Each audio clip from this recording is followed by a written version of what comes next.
Police आयुक्तालय के अंतर्गत परिमंडल 2 में सीबीडी विभाग में 4 पुलिस स्टेशन आते हैं।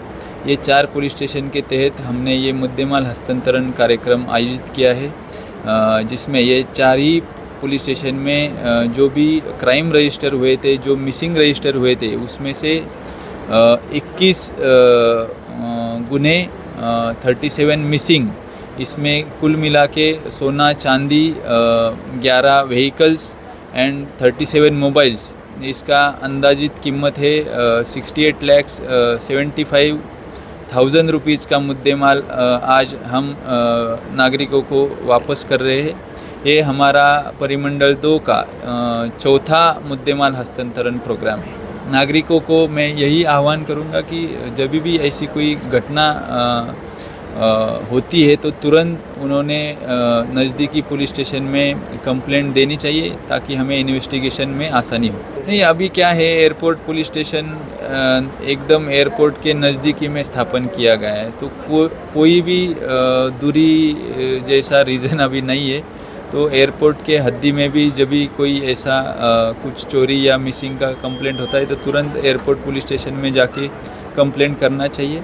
उनको जल्दी से जल्दी उनका जो मुद्देमाल है वो वापस करने में हम प्रयत्न करेंगे। घटना माझ्या घरातील कामवालीने माझ्या 2 बांगड्या घेऊन पळून गेली ती, पण मी पोलीस स्टेशनला FIR दायर करायला गेले, तक्रार करायला गेले आधी, पण तेथील जे पोलीस इन्चार्ज होते पवार साहेब, त्यांचं अतिशय सौजन्याचं वागणं, विनम्रतेचं वागणं, त्यामुळेच इतका हुरूप आला मला की खरंच माझं सोनं मला परत मिळेल.